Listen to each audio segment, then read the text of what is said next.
live. Greetings, readers and travelers, and welcome to another episode of Stats on Stats. My name is Richie Stevens, your host for this wonderful podcast, and as always, I am joined by my man, my best friend, the guy I know I can count on in a firefight, Joel Harvey. Joel, how are we doing today? I'm doing fantastic. Yeah, had a long day, but we're here and I'm excited. Well, yeah, we're always here and we're always excited because this is a fun show and we're going to make it the most fun we can. And joining us for the very first time is an up and coming author, someone who has really put an impact on the lit RPG genre, in my opinion. Cale Plamann. Cale, how are we doing today? Living the dream. All right. And that's always good to hear because I always say living the dream when I'm at work and people get mad at me. They're like, this is a weird dream to have. And I was like, I didn't say it was my dream. So, Yeah. and I'm then an NPC in someone else's dream. Yeah. exactly. Yeah. See, like I just exist here, but NPCs have feelings too. So, I have feelings and I'm here to give you quests. Yeah. pretty much, yeah. Just let me put my chips out on the shelf and we'll be good to go. And let me get back to my audiobooks. So, before we dive into today's topic, we're going to just go on for a few little things and talk about some good old housekeeping. As you know, this is Stats on Stats. If you're watching this on Twitch and you have Amazon Prime, you get 1 free month of Twitch Prime. So you could give that to us if you wanted to. It would help grow our channel just a little bit and also get us to our goal of 15 subscribers to where we have a giveaway. Because once we get a giveaway going, we're giving away an entire series of the person's choice. So if you wanted, I don't know, say all 10 books of Artorian Archives, you could do that. That's coming out of Joel and I's pocket. So, and you also get the choice of audio or Kindle.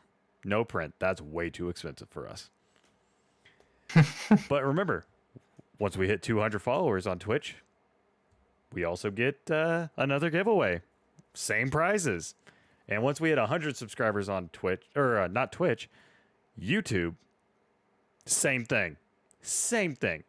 So if you're watching this on YouTube, also please feel free to give a like and a share because that helps growing our algorithm and everything. And we would love to reach newer audiences and share the wonderful word of lit RPG, game lit, dungeon core, cultivation, all the fun stuff. But let's go ahead and dive into today's topic. So, Cale is joining us for the very first time. And Cale, why don't you tell us a little bit about yourself? Sure. I am from Wisconsin, so if you occasionally see me complaining about the weather, that's why. Boo Packers. Yeah, go Packers. I actually grew up in Green Bay, although I don't live there Oh, no, anymore. I said boo. I said boo Oh, Packers. I'm a Vikings fan. Boo Packers. Well, we'll get back to that once you have a Super Bowl. But I'm sorry, but I had to go for the low blow. Damn. But yeah, no. So I'm from Wisconsin. I am an attorney by day, and it drives me a little bit crazy. So I spend a lot of time by night writing. I think I'm at 4 series right now that I am writing or have written. Mostly lit RPG. There's a decent amount of cultivation and progression fantasy in there too. I am a big fan of the entire genre. I actually really got into it when I'd be waiting outside courtrooms because a lot of times they'll do it's called a cattle call where you just kind of wait a half hour for your turn, and I just have Wuxio World or something pulled or Kindle pulled up on my phone and just be reading through lit RPG while I'm waiting for my turn for like a basic hearing, and then at some point I just decided, hey, I really like this stuff. I'm going to try and write it. First couple books will never see the light of day because they're absolutely terrible. But I got better enough that people on Royal Road, weren't leaving entirely terrible comments, and that's kind of the road that got me to where I am today. Right on, right on. And what all have you put out on Royal Road? Did you start with Viceroy and Blessed Time? So the order is there is a story that I doubt will appeal to your audience, but it's kind of a dark comedy called As the God King Wills. Think more Pratchett than lit RPG. And then I wrote Viceroy's Pride, and then kind of while I was writing Viceroy's Pride as a refresher, there's kind of a alien main character hard sci-fi called Burning Skies, Falling Stars.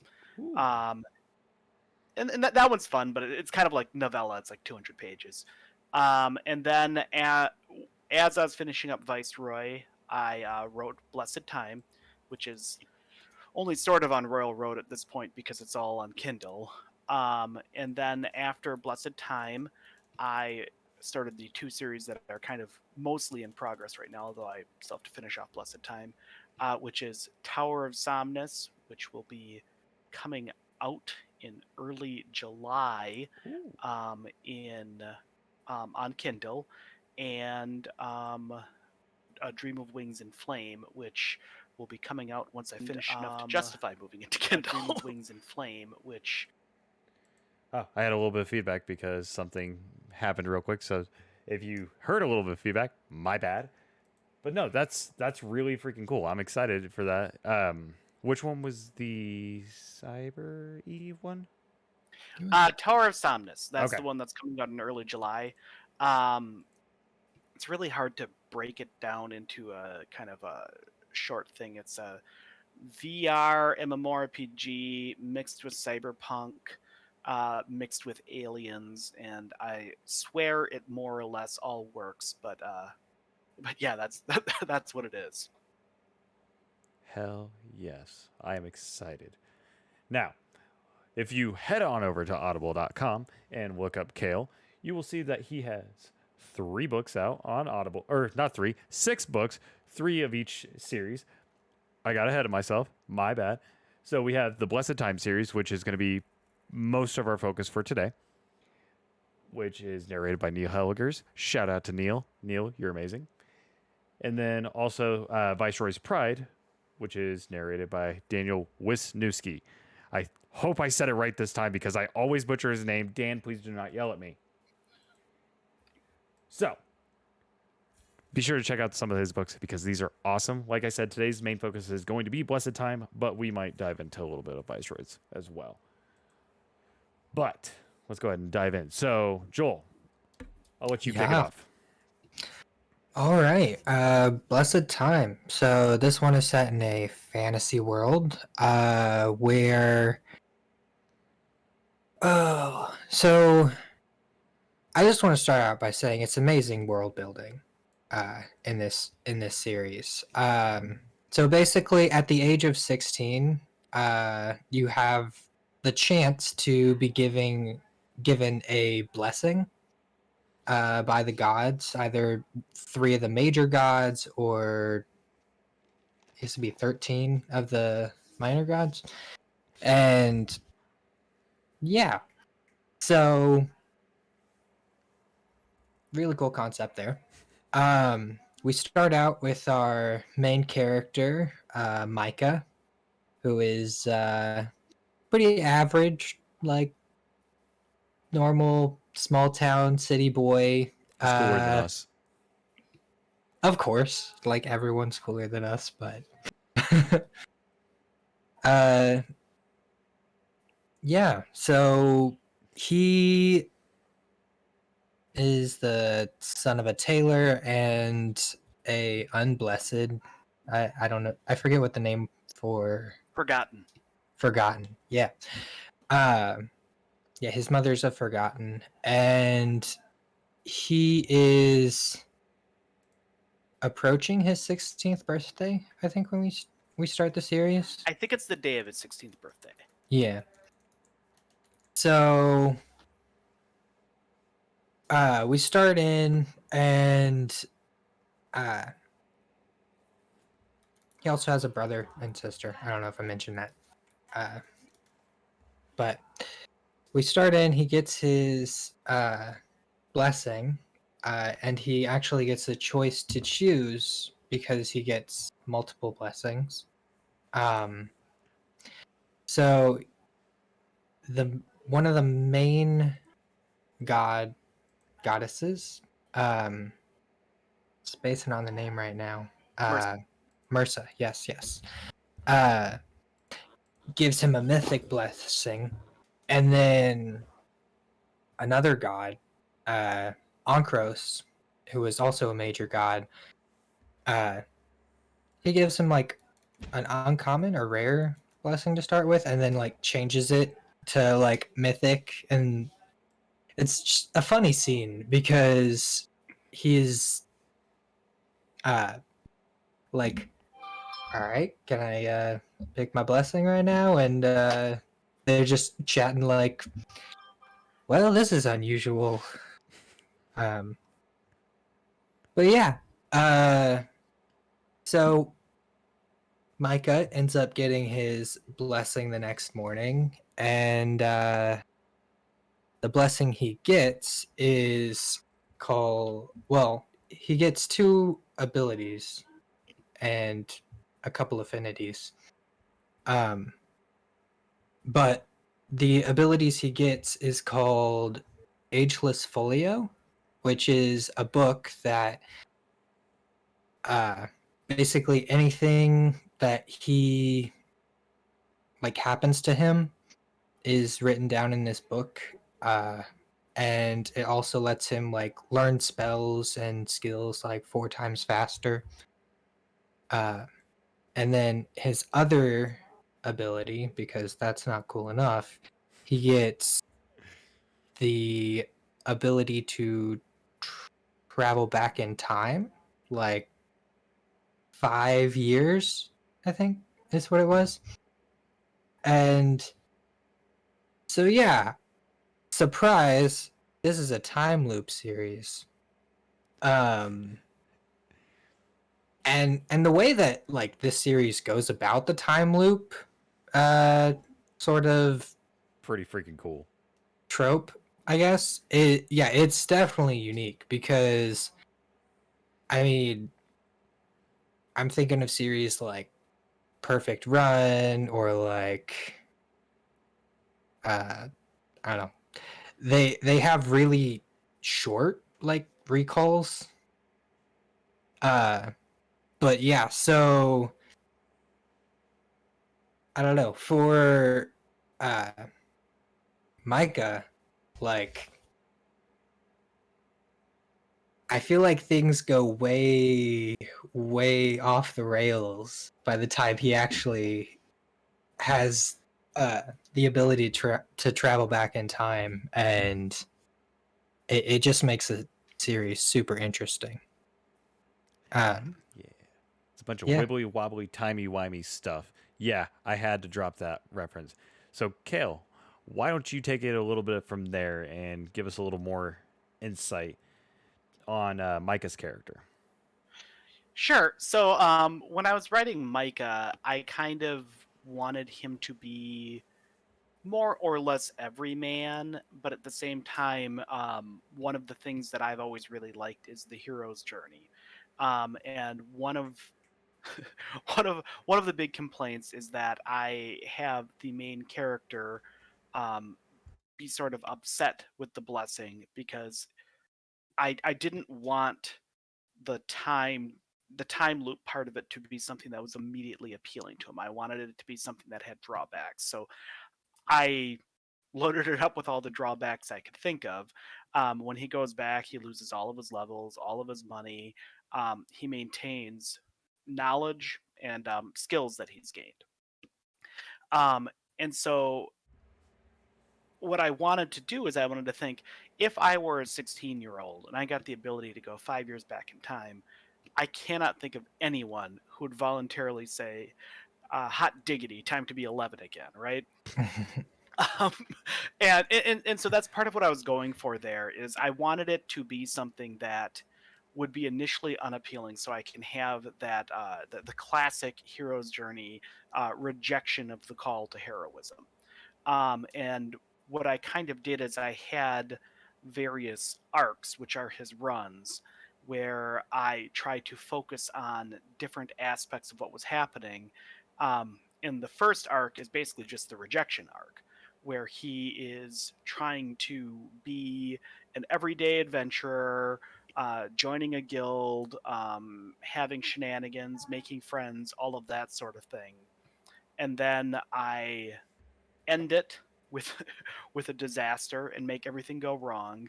And then after that, what I'm kind of trying to do is I'm trying to almost butterfly affect it, where he every time he tries to fix what went wrong in the previous arc, I make it go more wrong for him. And it, if you thought watching all of your friends die in front of you was bad, I'll find a way to make it worse next arc. Like like that sort of feeling. That's Um, that's horrible. Why would you do that? Please don't ever do that to me. no, this is. I, I honestly think that Blessed Time is probably one of my darkest series. At the same time, I try and keep it. Oh, kitty. I try and keep it. He wanted up. Yeah, my cat is screaming at the door behind me as well.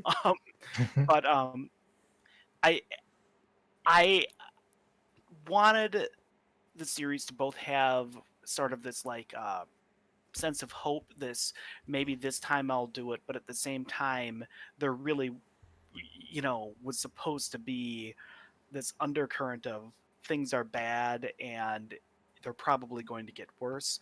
Um, a major element of it is also that no one would actually be able to do the right lit RPG choice of just saying, screw this, I'm going to do 10 arcs where I do nothing but train like wind magic, or, like I'm going to become the best air and wood magic user in the world, and I'm going to be a prodigy, which, I mean, sure, that, if you're just looking at paper, that's obviously the right answer.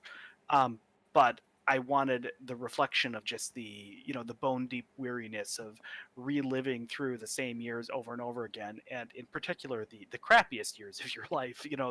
Those early teenage years when you're like beset by hormones and everything is miserable. And so that's what I was trying to do. Is there's a right answer, but he can't quite grasp it, and it's him trying to look for easy solutions to make things better, and the easy solutions make it worse. And that's kind of thematically where the first two books are. All right. Well, see, here's the thing. If you would offer me the chance and it's like, hey, you can go back 5 years and it would take me back to when I was 16, hell no. Absolutely not. No. No. I hated middle school and I hated high school. I'm not going back. You can't make me. If I get isekai'd and they're like, oh, yeah, you have to redo middle school and high school, nope. Nope. Smart man. Smart man. I'm dipping out right then and there. Fireball right in the room. Just saying. So, but you have a really cool concept here. You have some really fun and interesting characters. I really enjoy Micah, and I really enjoy Joe. Joe is a fun-loving disaster of hell, and I love it. Yeah. No.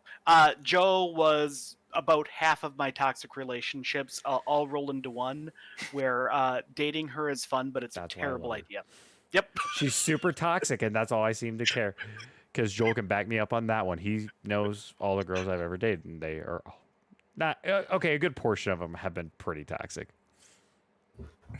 But we're not here to discuss my previous fuck ups. We're here to discuss some fun books. So, Joel, Yeah. what would you say is like one of your favorite non-spoiler moments from the first book? From the first book. Well, okay, one of the really good moments is definitely going to have to be whenever they introduced the Jushk with the Just the rot gut. yeah the team building exercise. Yeah. No. I like that. That's the thing. I don't know if other authors do it much, but I don't feel like I see as much of it as we should, which is hazing. anytime you're in an adventuring party, I would expect there to be some sort of team building that ends in at least minor inconvenience and embarrassment, because every time I've gotten together with a group of guys and we've bonded, like someone ends up with like, a penis and permanent marker on their face or something like that. Hey, Joel, I'm having flashbacks to WoW dungeons with my Tauren battle charging, screaming moo. There's our hazing and Joel yelling at me. Nah, Don't lie. I'm pretty sure Moo. Richie's favorite insult for me is Pussberry Princess. Yeah, Princess Pussberry. Yep. It's my favorite one. Which I'm pretty sure is one I created. So. It is. It is. You're the one who came up with that one, for the most part, at least in our friend group. So, my favorite non-spoilery moment is because I don't want to talk spoilers just yet. We'll save that for a little bit until we can throw up a spoiler warning. But is a little reference that I just got confirmed because I wanted to ask about it first. But it's a little reference to Darth Plagueis, because yeah, because it's not a tale that most leaders would tell. Exactly. So I gotta ask, when you're doing your references and everything, you just put them bland. You put them right out there. Yep. And I usually try and make it something that people who are familiar with the source material will pick it up. But I'm not going to comment on them. There's going to be no, turn and look to the camera, or anything like that. Damn. But like, one of the examples is I have a goblin tribe in one of the books that's still coming out, and there's a lot of labyrinth theming in that one, because I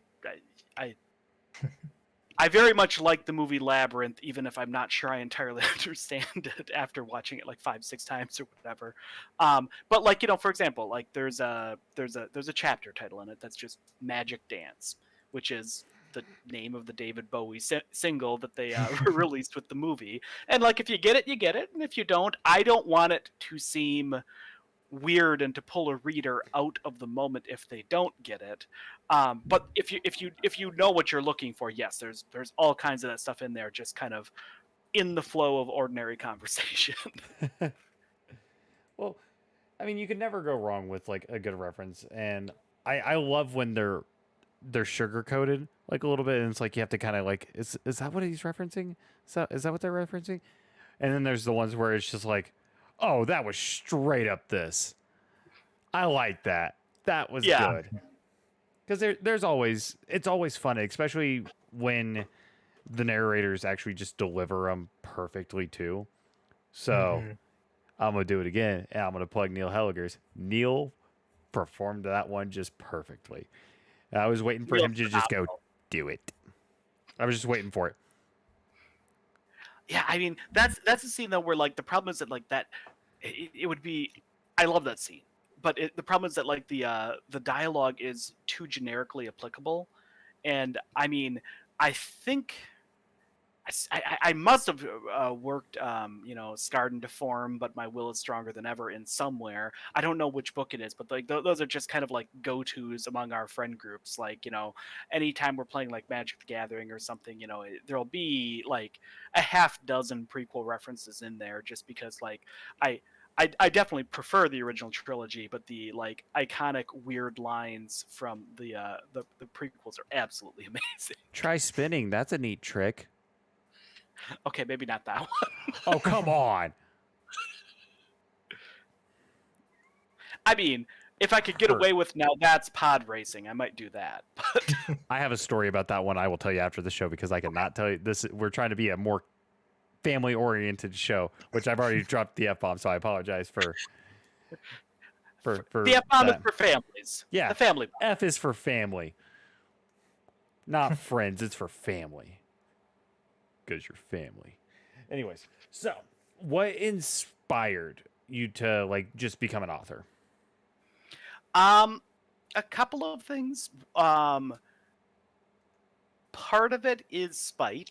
Um, uh, Part of it was that there were various people in my life that always talked about being an author, but there kind of was never anything to come out of it. And at some point, it just kind of annoyed me enough that I'm like, look, I know this is hard, but this isn't like, a decade of writing the same book and only having 10,000 words done hard.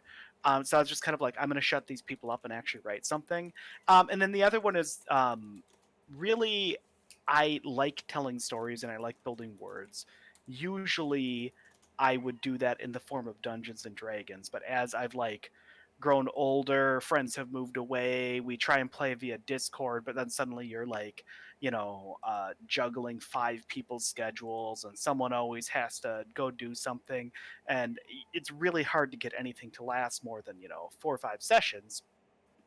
And so at some point, I just decided that if I'm actually hoping to finish a story off and get through all of it to completion, I just need to write a book because my players will not stick around long enough to listen to it. But if I write a book, I can get it all done. And that's really what it was. It was like the natural progression from playing Dungeons and Dragons to, um, you know, this is the only way I'm actually going to be able to finish a campaign is if I write it all down and basically play it with myself. Okay. Like that's awesome actually. Just, hey, it's not it's hard, but it's not that hard. I'm going to do it. Yeah. Yeah, no, and I mean, and it's one of those things where writing's interesting because I really feel like it's something that anyone can do if you put enough time into it. But when I say enough time into it, my definition of enough time and most people's definition of enough time is very different. I mean, what I will say is that I found that around the 500,000 word point, I just started looking at what I was writing there and what I was writing before, and something had clicked and it was coming a lot smoother and everything worked better. But 500,000 words is a lot of time. 500,000 words is like a year if you're going real fast, probably 3 4 years if you're plugging away at a consistent pace for anyone else. And that's really what it took is I think if you do 500,000 or a million words and you're paying attention to what you're writing, anyone can do it so long as you're pushing it. It's just a lot of work to get there. It's like anything. It's you have to teach yourself how to do it. But I like it. And you put out some good work. Because if we go over to Amazon.com right now and look, Blessed Time, a lit RPG adventure, is currently sitting with 732 ratings, a 4.6 out of 5 stars. So kudos to you. Publication date was August 17th, 2021. So we're coming up on the year anniversary for that here soon. Yep. And with 412 pages. It's a pretty chunky book right there. And we love it. Well, that was actually one of the funny snags I ran into is I didn't realize when I started writing that lit RPGs run a lot longer than most standard fantasy and sci-fi. And so if you look at the first series I wrote as a lit RPG, Viceroy's Pride, you'll see that the books are significantly shorter because here I was thinking, I'm like, well, 95,000 words is a lot. And, in any other genre, 95,000 words is a lot. In lit RPG, 95,000 words is probably too few. And so that's what it is like, those are all in the 300, 350, 360 page range. But basically everything else I've written is a bit longer than that. But yeah, so you have to write chunky here. I just finished reading Unbound by my another guy at Mountain Dale, my friend Nikolai.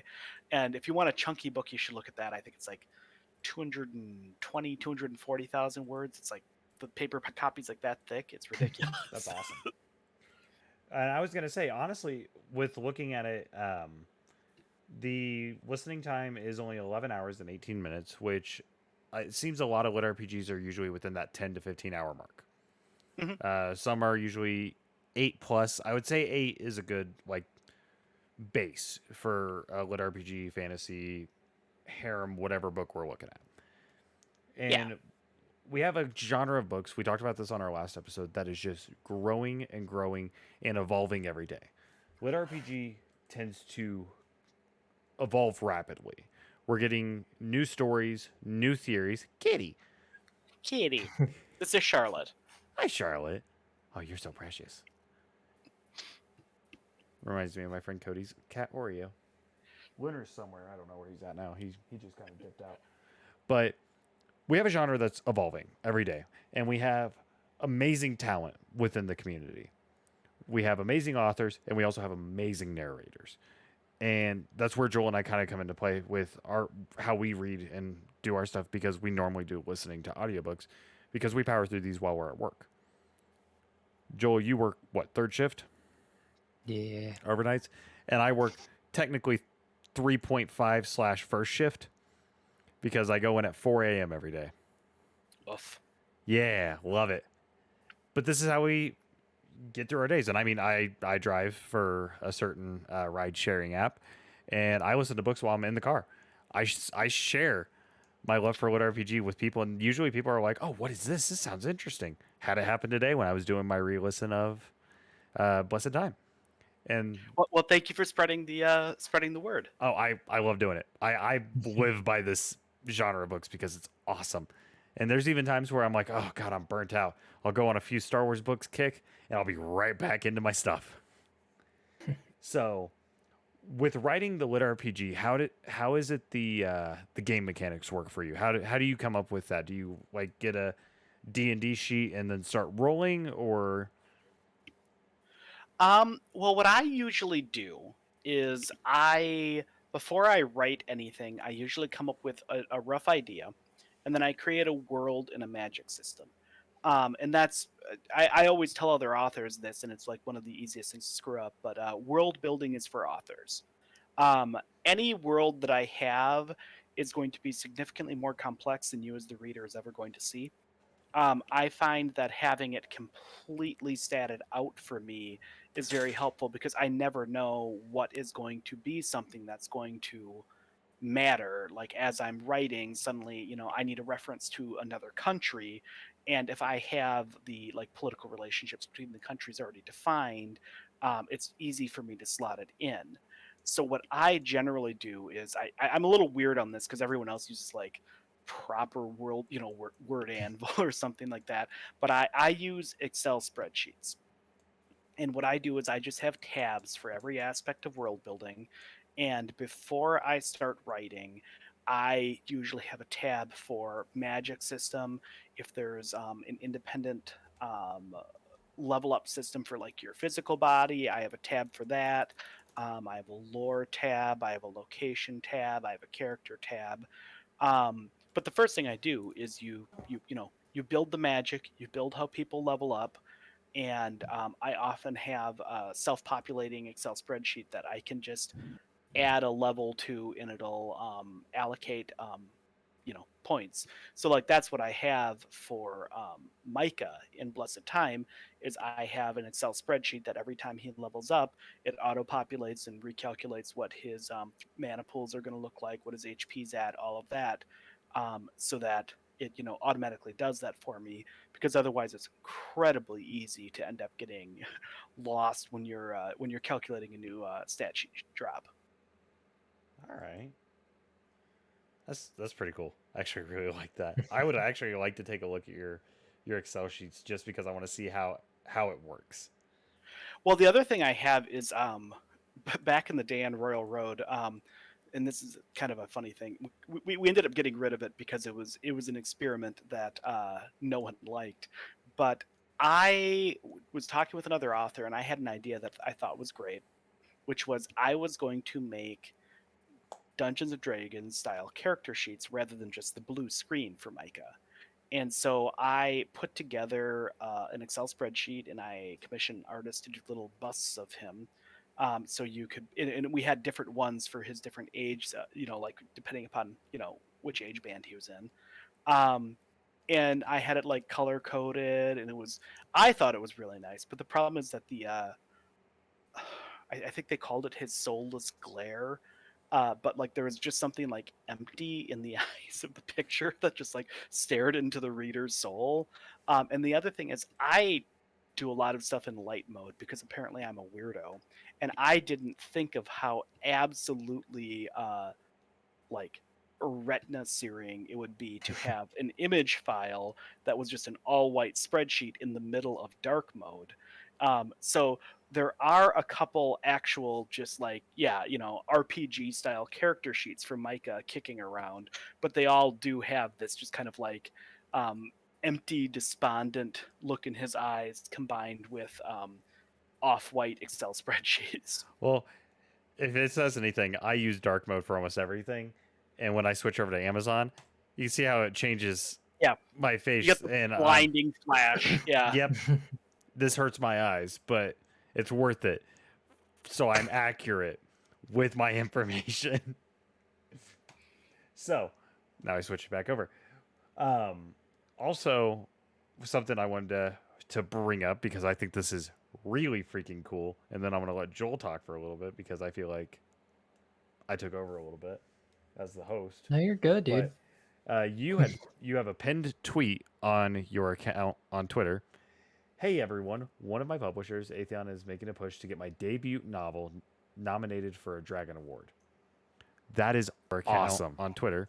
Oh, good. Hey everyone, one of my publishers. Yeah, it would be super cool. Like, so I'm going to Dragon Con. So if you're going to Dragon Con, I don't actually know if I'll be like speaking or whatever. We're trying to figure any of that stuff out. But I'll be wandering around Dragon Con if you guys are at Dragon Con. And so I suspect that it'll be hard for me to actually, get nominated because the category is the middle grade young adult, which is a very heavily populated category. So I suspect that it's not going to work. But hey, I at least want to give it a shot.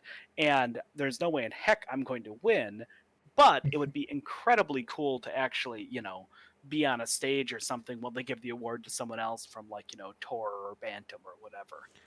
Well, I'm already going to cast my vote because that's awesome, and I do hope you get on there. Sadly, Joel and I will not be attending Dragon Con this year. We had talked about it, and for me, for the company I work for, that is a blackout week. The week it starts, and they're like, "Yeah, you can't have time off," and then they're like, "Oh, by the way, you can have time off for those days," and I was like, "You gotta be kidding me!" Because now hotel rooms are $424 a night for just a twin bed or two beds, Yeah, and I was like. we got our hotel rooms in like I think January, and even then I don't like to think about how it wasn't that bad, but it was still pretty bad. It was like Well, $250 we're way gonna out go there. ahead and we're gonna order our tickets for next year because regardless, Joel and I are going. Whether I work for this company or not, I've already told them, hey, I'm requesting these days off next year. This isn't a actual request. This is me saying, hey, I won't be here because Well, good. My goal is to do that one every year because like there are a lot of other cons that do other things, but like for Lit RPG, everything I've seen is Dragon Con is the one where like everyone kind of makes the sojourn out there. I always see Dragon Con and Books 20 Vegas or something along that line. That's another big one I see for some of the Lit RPG authors to go to because I think S.L. Rowland and Harmon Cooper. I know Steven S.L. Rowland posted about it the other day. He was like, which one should I go to? And I was like, damn it, I can't vote because I don't know which one, so I just went with Dragon Con. Yeah, no, so Books 20, as I understand it, is a lot of more kind of like the author end, like marketing, how to grow your brand, the sort of stuff that like isn't sexy for the readers, but we need to be doing in the background if we're going to make a living doing all of this. That's still sexy. Well, Marketing. Love it. Yeah, no, and that's one of those things where like that's part of the reason I'm using publishers. Like I to a certain extent I have to do a fair amount of self promo, but my take on this is at least as of right now I have a pretty time consuming day job, and I'm fine with getting a little bit less in royalties if someone else handles that stuff. Hell yeah. Well, I know with if like there's an author that's ever at Denver Comic Con or whatever it is here, I'm gonna go. I'll make the trip down there just to go see them because I like to connect with authors. Hence why we do this show. Yep. But hey, I've talked enough. Joel, take it away. Yeah. Take it away for me, sir. Sure. Are you sure? I'm sure. All right, let's Sure. go. Pretty sure. Surely, Oh sure. man. Hey, Surely don't I'm call me sure. Don't Shirley. call me Shirley. Yeah. uh Dang it. All right. So I was just going through uh last night and today was my re-listen for the show. And one thing that I really like enjoy was that first the first loop, the first arc. And I'm like, man, this was so nice of a time where he could like just relax and there's nothing on his shoulders. And then even when like shit goes downhill, like whenever he goes back in time and he's like realizes, oh hey, I haven't had my mother's cooking in like forever. And it's just like, Is that Ren? yeah, she's being crazy. Not bad. No, I just heard it. And I was like, what is she doing? Continue. Sorry. Uh but yeah, just enjoyable thing there.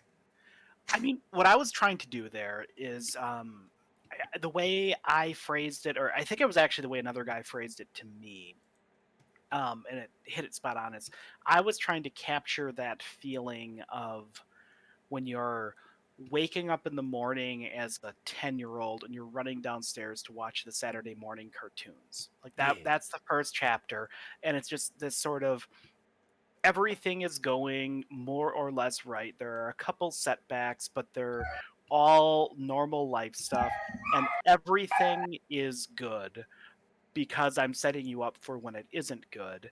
And that's what it is. It's like if I am going to show you what it is he's trying to protect, if I'm going to show you the life that he should have lived, I want that to be a good life. I want people to see why Micah is unhappy casting this aside, and if he has to, he will.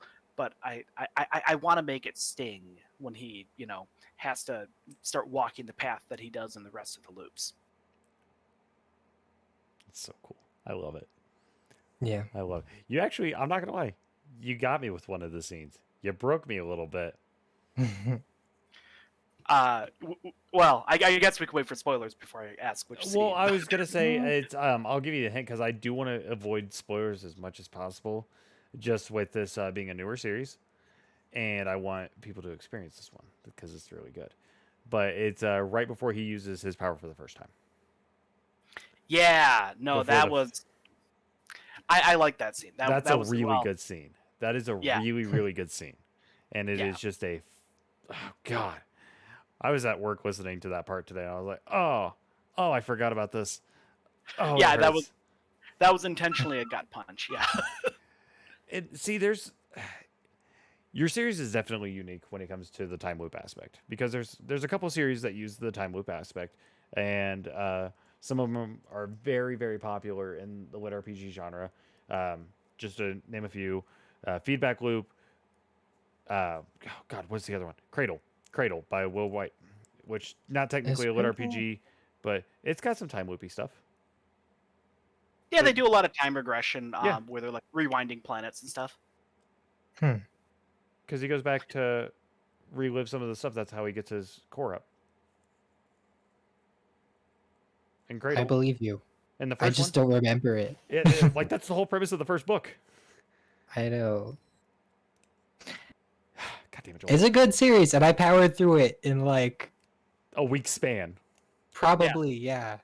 Well, that's actually the only downside of Cradle is it makes you read it so quickly that it's kind of hard to remember details from Unsold because you're like, yeah, I read Unsold, and then as I was finishing it, I was clicking the download for Kindle Unlimited for the next one.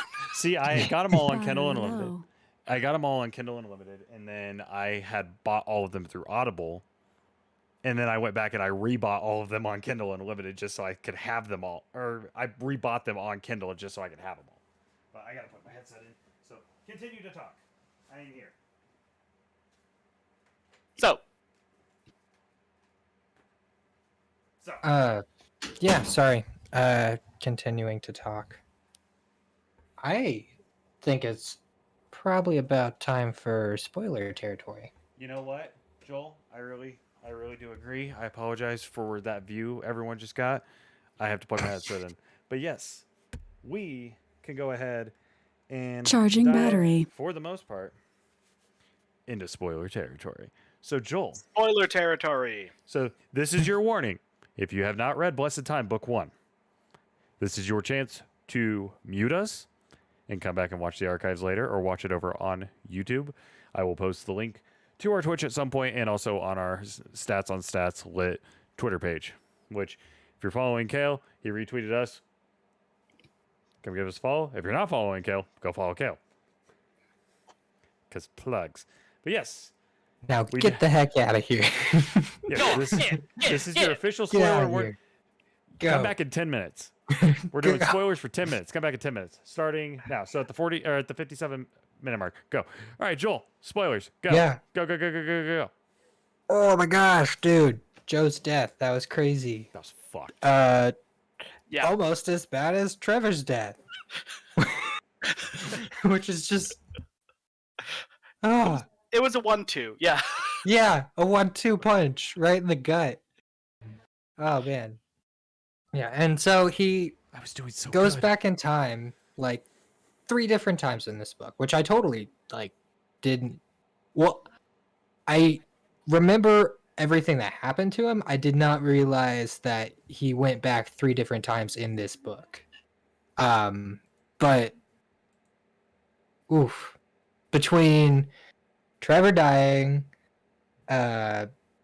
his family basically being used as a threat against him. Yeah. Yeah, as hostages, and the demonic influence. I'm just like, it's so good. Such a good series. Crazy. I think personally my favorite arc was the third arc of the first book, with the demonic influence, because it was one of these things where part of what I was trying to emphasize is like he could become powerful enough to thwart the invasion, but at what cost? And it was just kind of altering who he was in a really negative way. Yeah. And I mean, I was trying to make it at least a little bit questionable that summoning, changing his core and like summoning hordes of demons might not be the greatest idea. And then, having him win, having him accomplish everything he wanted, but not actually being able to rest on his laurels, I think is just like the sort of fitting end to that. Yeah. This is. Oh. It's good. It's really good. Joe's death is the part I was talking about. That's the one that broke me because I was just like, oh no. We have a really good relationship that's very toxic right now, but it shows that he still cares about her. And then Dude. What? I was like, oh fuck. And even the times that like he goes back and sees her, like especially when he For his third loop. is in. Okay, well that one was good, but I forget what the other guild's name is. The Dragon Clan? Oh yeah, the Fancy Guild. The Fancy Guild. I literally forgot its name too. The Fancy Guild. The Royals. We'll just call them the Royals because they're the royalty.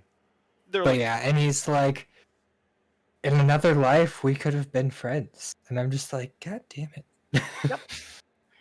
Well, like what I'll say, and this is sort of like not getting too much into book 2, but kind of just the first 2-book arc. Joe really is the soul of it. The souls of it are Joe and Trevor, where a lot of it's about kind of dealing with Trevor being a little out of control and also trying to come to terms with that. And with Joe, a lot of it is him coming to terms with just, he never really gets over her, but at the same time, it's always a bad idea. Like every single time, it's a bad idea. Is it the same her that he like Yeah, that's a big part of book 2. fell in love Is with? Like, yeah, that and Trevor's skill. I'm not going to say the name of it, but or the acronym. or the acronym of it, because you're going to have to read it. It's fantastic and it's going to make you laugh. See, that's the fun part. Trevor is actually a really fun character. Oh, dude, I love Trevor. I love Trevor. Joel? What's the name of the one we can't fucking stand? God, I William? need to stop. You're supposed to hate William. Yeah. Yeah, William. Oh, yeah, William sucks. He straight up sucks. Dude, he's a dunce. Not only is he a It's so hard to like. I want to Yeah. punch him. I really want to punch him. I am not a violent person, and I want to punch him. Like that. My goal with William is he isn't actually a bad person, but God, does he suck? That's the goal with him. It's that's why I want to punch him. He sucks. He's like Caillou. I hate him. Anyways. Find it really weird how like in the interview for Micah, they're like, the thing we test for is determination. If you don't have determination, you're probably not going to fit in with this guild. And then we have a character like William who's just like, I'm not determined at all. That was actually that was fun. I do want to talk about that for a second, because when he goes to the guild and they're like, why should we teach you? And he's like, well, should I be in like automatically because I have the affinities and I have a blessing? Like, Yeah. what the hell?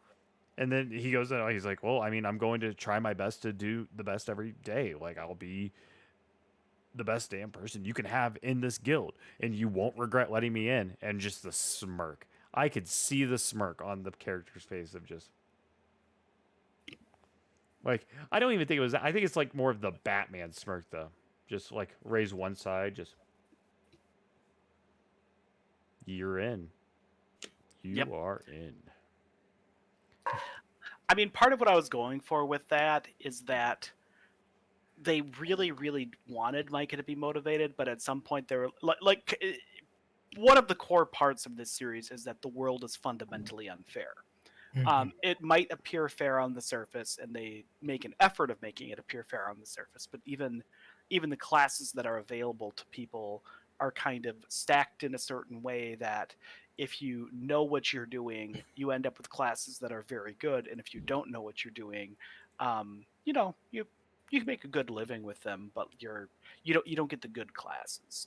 And that was kind of what William was. Is they Micah thought he was top of the heap, but because he was kind of concealing a little bit of who he was and how powerful he was still getting the well, maybe you are, maybe you aren't treatment. But William came in with a strong enough blessing that suddenly all of these rules and all of these warnings and all of this, like, again, like quasi hazing, like, why should we spend our time and money on you sort of thing, got thrown out the window because, he's got a rare blessing. I think it was mythic, yeah. I don't like it. I don't want that rare blessing. No. William sucks. I mean, he has a good blessing. He just sucks. Name. All right. I want to try something. I want to name one William in media history that is remotely useful. Like someone with the name William, or someone just with William a as character, a character? a character named William. There's only one I can think of that is somewhat remotely useful, and it's the William from the Invincible comics. That's the only one I can think of off the top of my head.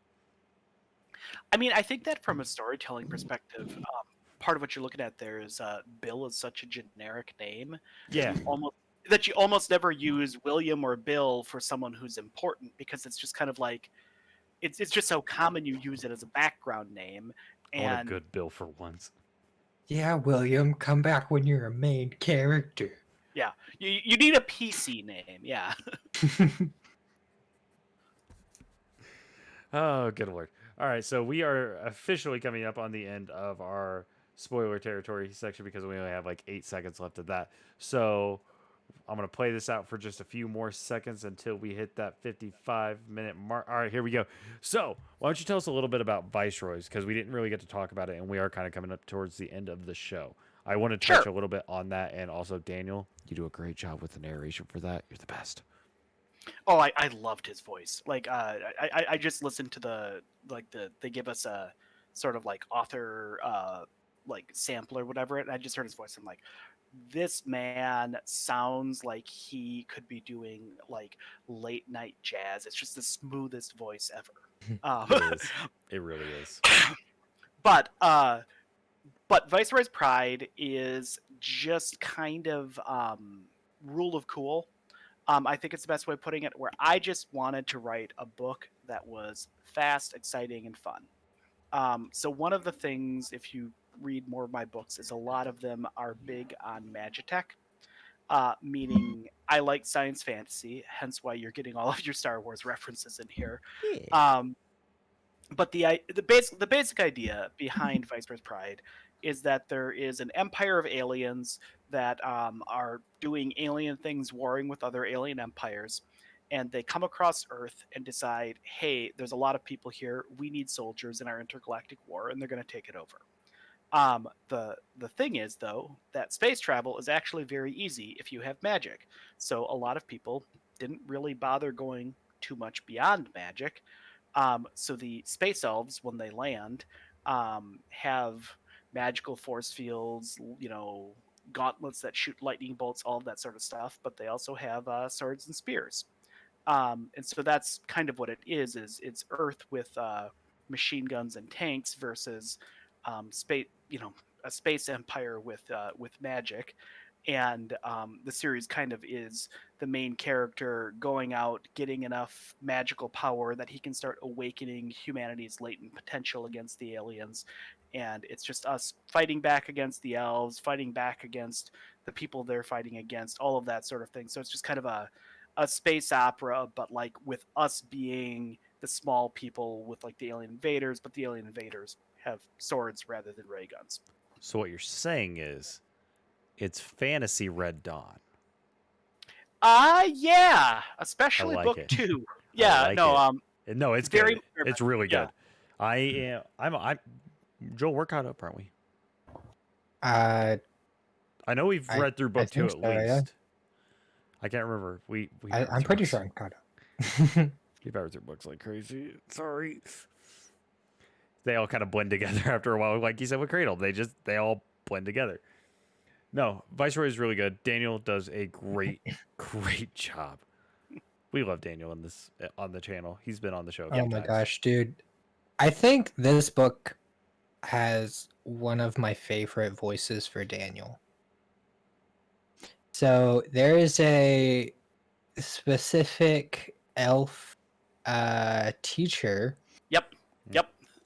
and at one point you get to hear this specific elf teacher's maniacal laughter, and it reminds me of our good friend Adam, where I didn't put that together. yeah, this is just Oh my god. oh my gosh. I didn't even think about Yeah. that. Oh no. That is probably one of my favorite lines in this book. Oh no. Okay. I All think right. I broke Richard. You did. There we go. Where's Zeckler when you need him with the breaking? Oh, that is really good. I'd never even thought about it that it was Adam. The ginger. I mean, that's exactly who it reminded me of. And now that I hear it, I see it, and I hate it, but I love it. Now you're just picturing Adam as a ginger elf. Pretty much, yeah. Yeah. Yeah. Oh man. All right. No, Well, but yeah, the whole series is fantastic. oh God, that was Joe. I wasn't ready. Why'd you do that to me? There's one other line that comes to mind that I just love, and it's the Marines at the very beginning where they're like, huh, aliens invade and they have spears and they just gun them down. What I will say is that I've written a lot of things that I think have more depth and nuance to them since then. But the first chapter of Viceroy's Pride is probably the best thing I've ever written. I absolutely love that first chapter. Yeah, It's for good. It's my sure. It's great. It's a good first chapter. It's a really good first chapter. So, all right, we're gonna go ahead and start wrapping up the show a little bit. Joel and I like to do a fun little section if this is your first time tuning in, called "Hey, what you been reading?" So, hey Joel, Yeah. hey, what you been reading? Well, I finished all the 3 books we talked about last episode. Um, so that was Artorian's Archives, which was the one I still needed to finish. I finished. Then I finished 10 Realms, book 10, 8th Realm, part 1. Whew, that was a crazy book. um, honestly, like it kind of hit me like similar to Dungeon Crawler Carl, because they kind of do the thing where like the 8th like floor, or like the I forget which, is it, the 8th floor that's the race, Rich? Dungeon crawler. Yeah. Yeah. No, Yeah, they 7th floor so, because they're on the 8th now. okay. Spoiler alert! Yeah. Sorry for Dungeon crawler. We probably should have threw up a spoiler warning there, Joel. I'm gonna just say both majorly fantastic reads. Highly recommend. Yeah. And re-listen to Blessed Times. Hell yeah. Rich, what you been up to? Well, I was on a Travis Baldry kick. I had finished Artorian Archives since the last episode. Well, I think I had it finished before the last one, but you know what I mean. Finished Dungeon Crawler Carl, of course. We talked about that on Monday when we had Alex on. And I finished Dungeon Core Online Book 3 by Jonathan Schmidt, which is fantastic. Love that book so much. I'm so excited for the next book. It's funny because I only know him on Discord as Glyax, so every time someone actually says Jonathan Schmidt, I'm like, no, that's Glyax. And that's the thing. Glyax is the name of the Dungeon Core in Dungeon Core Online. So it works, and I love it.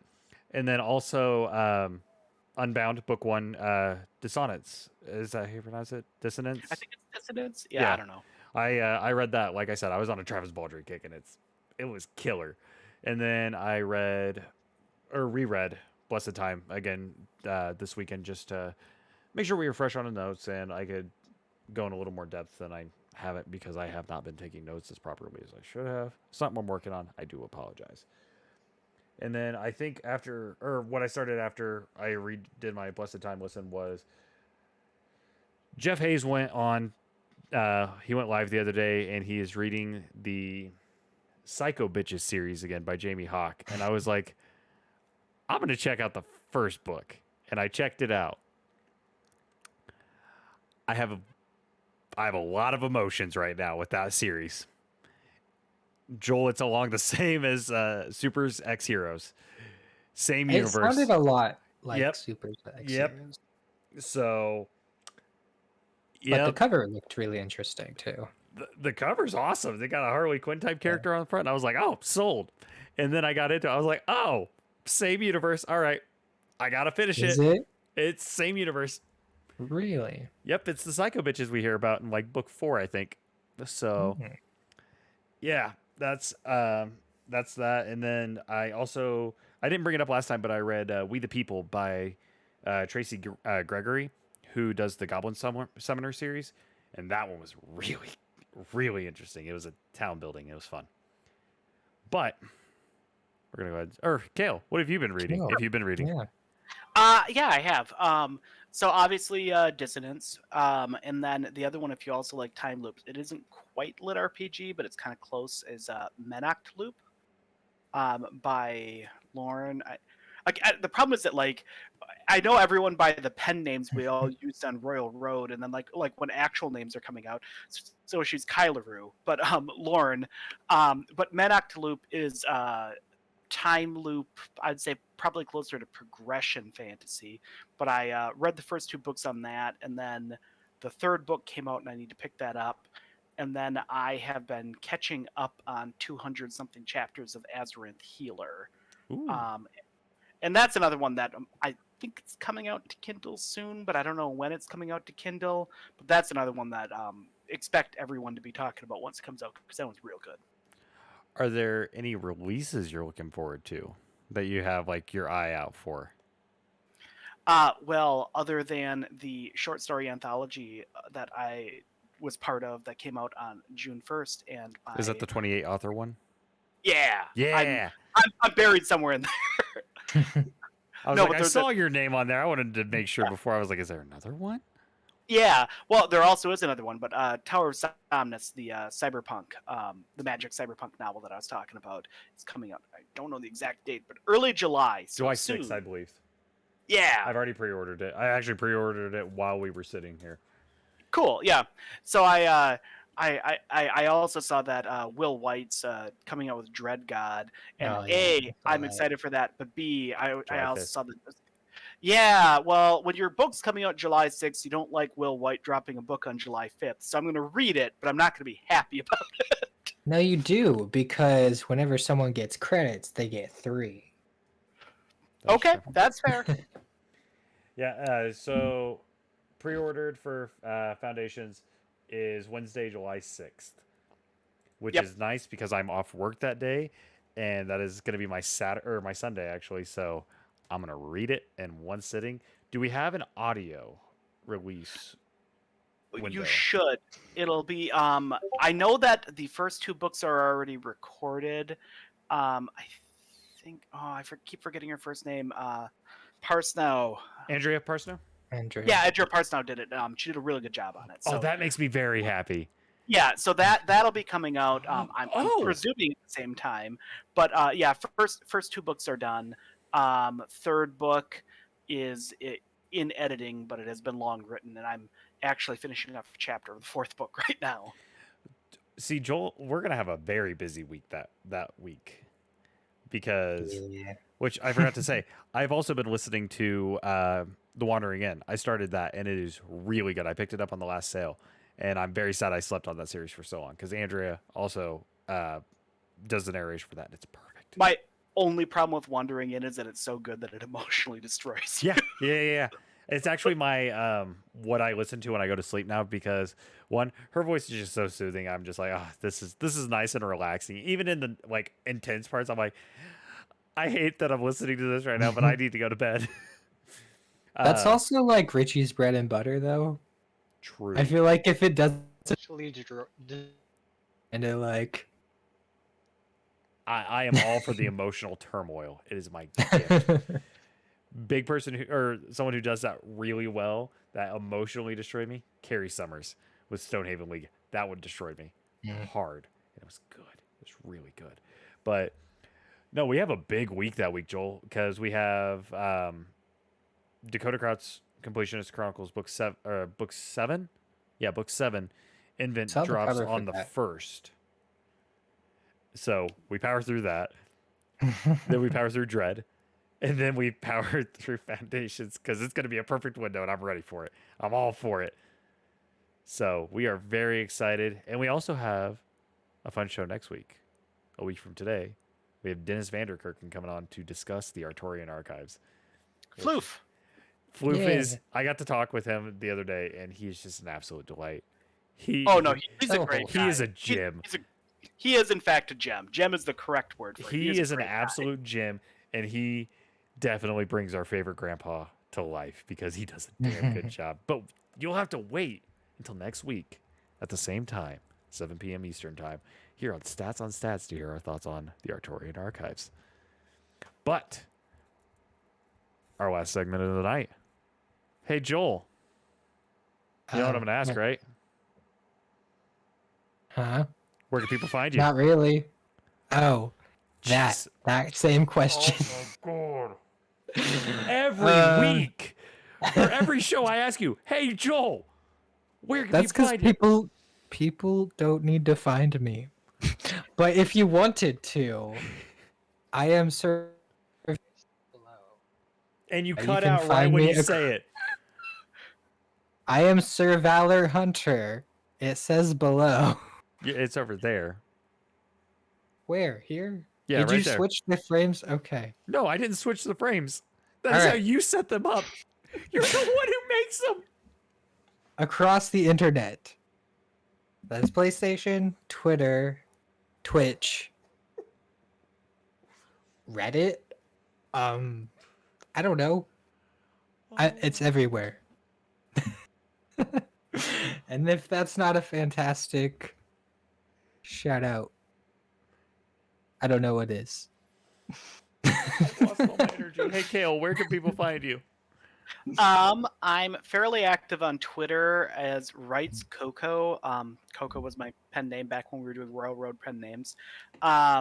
Because Coco Writes was taken, I appear as Coco Writes, even though someone took the @ and I will fight them for it. I have an author page, which is Cale Plamann Author. I have a similar author page on Facebook. Um, I am fairly active in various discords. If you were to ping me in Lit RPG Forum or the Reddit Lit RPG Discord, I will usually see that ping and show up. Otherwise, I think if you read any of my books, there's a social media page with everything in there and all of the links and all of that. But yeah, if you Google me or any of my books, you'll probably find me, hopefully. See, Joel, that's how you do it. That's how you do it, Joel. Taking notes. As always, you can find me at Rich Dolphus on Twitter as well as Rich Dolphus on TikTok now because Zachary Johnson has me doing voice acting challenges, and I'm actually enjoying them. I had to come up with a voice for a rap folk character named Mickey the Mouse for a D&D campaign. I submitted a fun little one for that, and that was actually a pretty cool time. So go follow me on TikTok if you want to see me do more voiceover challenges. And also, I'm going to start posting book reviews because why not? Share the love, right? Did you get sued for that interpretation? No, I didn't because I only did the "oh boy" later. I only did it one time, so I couldn't get sued because it was parody and it was an impression and it was good. It's really good. Not to toot my own horn, but also you can find me at the Stats on Stats Twitter, Stats on Stats Lit, where we of course do our postings of when we're going live, and we're also going to post some giveaway information there.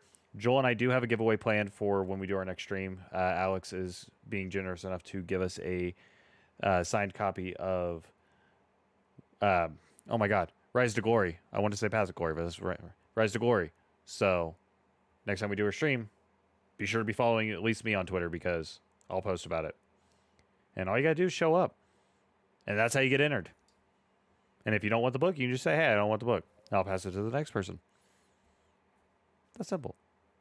But for all things Lit RPG, Dungeon Core, Cultivation, etc., this has been Stats on Stats. I hope you have a wonderful evening, day, morning, whatever time it is. And I want to say thank you for listening. And Cale, thank you for joining us. This was a fun episode. Glad to be here. All right. Everyone take care and have a blessed time.